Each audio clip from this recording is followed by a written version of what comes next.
பழைய கஞ்சி கருவாடு தொக்கு வேணுமா? சாப்பிட்லாமா? ஒரு புடி பிடிக்கலாமா? இன்னைக்கு சின்ன வயசுல எங்கள் வீட்டில் காலையில் எழுந்த உடனேயும் இப்படிதான் பழைய கஞ்சி போட்டுட்டு வீட்டில் என்ன குழம்பு நேற்று வச்சு என்ன குழம்பு இருக்குன்னு பார்த்து சாப்பிட்டு கிளம்பி போவோம். அப்படியே லீவ் டைமில் வந்து இந்த பழைய சோறு சாப்பிட்டுட்டு பழைய கஞ்சி நல்லா சாப்பிட்டு கூட என்னென்ன வச்சுப்பாங்கன்னா நார்த்தங்காய் ஊறுகாய், கருவாடு தொக்கு இருந்தால் கருவாடு தொக்கு வச்சுப்பாங்க, இல்லைன்னா சுட்ட கருவாடு. அன்றைக்கி சுட முடியாது நம்ம வீட்டில், அதனால தான் நான் பண்ணல. சுட்ட கருவாடு நல்லாயிருக்கும். அப்புறம் வந்து வேறு என்ன சாப்பிடுவோம்னா சின்ன வெங்காயம், பச்சை மிளகா. எங்கள் மாமா எனக்கு தெரிஞ்ச ஊரில் இருக்க என்னுடைய ஃபேமிலியில் இருக்கவங்களாம் கழனிக்கு போகும்போது வயலுக்கு காலையில் இதுமாரி கஞ்சி எடுத்துன்னு போவாங்க. எடுத்துகிட்டு போயிட்டு பச்சை மிளகா கழனியில் விளையிற அந்த பச்சை மிளகா அப்படியே பறித்து ஃப்ரெஷ்ஷாக அப்படியே அலசி அந்த கமாயில் வச்சு லைட்டாக அப்படியே அலசி வச்சு சாப்பிடுவாங்க. தயிர் ஊற்றி செம்மையாக இருக்கும்மா.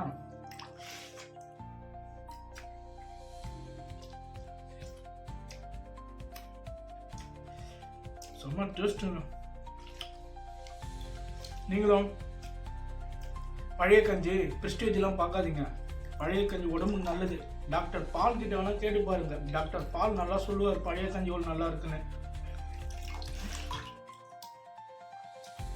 இந்த வெளிநாட்டு ஃபுட்டு, பீஸா, பர்கரு சாப்பிடாதீங்க போய். ஆனால் உடம்புக்கு கெடுது.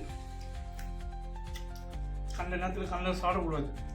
காலையில் இருந்தோமா நல்லா இப்படி ஒரு கஞ்சி சாப்பிட்டோமா, கூட தொட்டுக்க என்ன வச்சு கறி மீன் சாப்பிட்டோமா. கருவாடு, திஸ் இஸ் கருவாடு. ஆமாம், சாப்பிடுங்க, நல்லா செம்மையாக இருக்கும். ஆனால் தயிர் கஞ்சி சாப்பிடும்போது இந்த கருவாடுலாம் தொட்டு சாப்பிடக்கூடாதுன்னு சொல்லுவாங்க டாக்டர். தெரியல, பட் நானும் சாப்பிட மாட்டேன், எனக்கு பிடிக்காது. தயிரோட இந்த மீன் கருவாடுலாம் வச்சு சாப்பிட மாட்டேன். சில பேருக்கு அலர்ஜி ஆகிடும், எனக்கு ஒத்துக்காது, அதனால நான் சாப்பிட மாட்டேன். ஒரு சில டைம் சாப்பிட்ருக்கேன், பெருசாக எனக்கு இது ஆனதில்லை. பட் அதிகமாக சாப்பிடாதீங்க, அதான் நல்லது. ஆனால் கஞ்சி மட்டும் சாப்பிடாம இருக்காங்க, செம்ம டேஸ்டாக இது.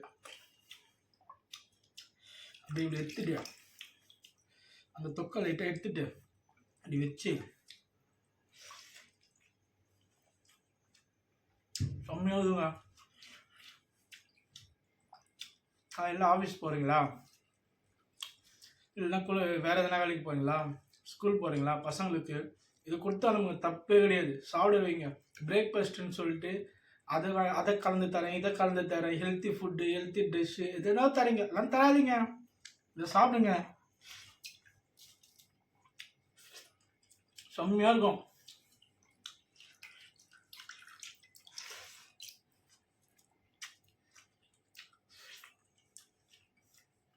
வாய் ஊறுதா?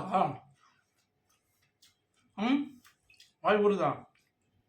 ஒன்றும் பண்ண முடியாது. எனக்கு மட்டும்தான் சாப்பாடு இருக்குது. பழைய கஞ்சி எனக்கு மட்டும்தான் இருக்குது. என்ன வேணும்னா கமெண்ட் பண்ணுங்கள், உங்களை ரெடி பண்ணி பார்சல் அனுப்பிச்சி விடுறேன், சரியா?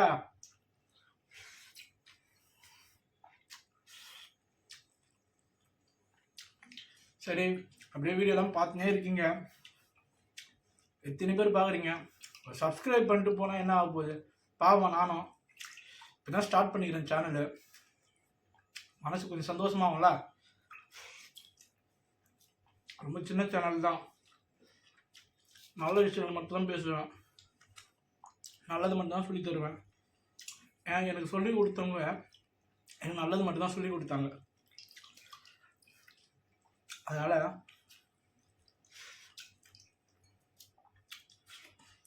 நல்லதை சொல்லி தருவேன், நல்ல விஷயங்களை ஷேர் பண்ணுவேன். கண்டிப்பாக சப்ஸ்கிரைப் பண்ணிட்டு போங்க, ஏன்னா பயனுள்ளது உங்களுக்கு உதவியாக இருக்கும், சரிங்களா? ஒன்று சொல்லிக்கிறேன், இந்த உலகத்தில் வாழறது கொஞ்ச நாள் தான் நம்ம வாழ போகிறோம்.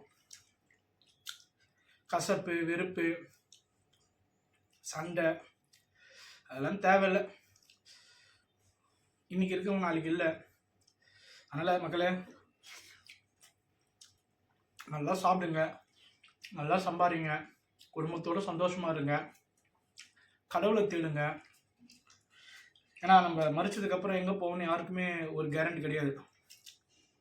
இருக்கிற வரைக்கும் இங்கே எல்லாரும் கூடயும் சந்தோஷமாக இருந்துட்டு சமாதானமாக இருந்துட்டு அன்பை பகிர்ந்துக்கிட்டு இந்த 2026 25 முடிய போகுது, 26க்குள்ள நுழைய போகிறோம்.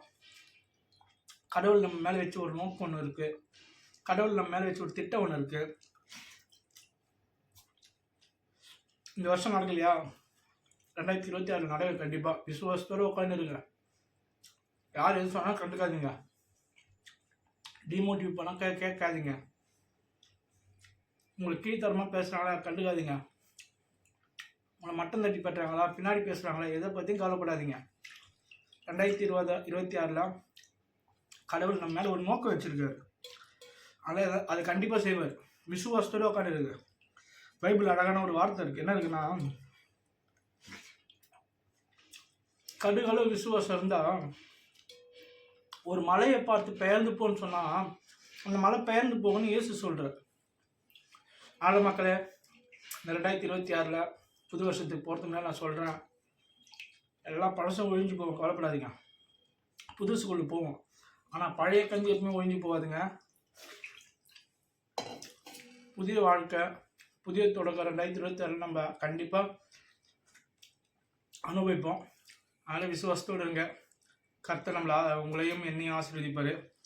முக்கியமாக இந்த கஞ்சியை மறந்துடாதீங்க. வீட்டில் பழைய கஞ்சி தான் சாப்பிடுங்க. நேற்று வச்ச குழம்பு எதுவாக இருந்தாலும் தொட்டு சாப்பிடுங்க, உடம்புக்கு நல்லது, ஹெல்த்தி.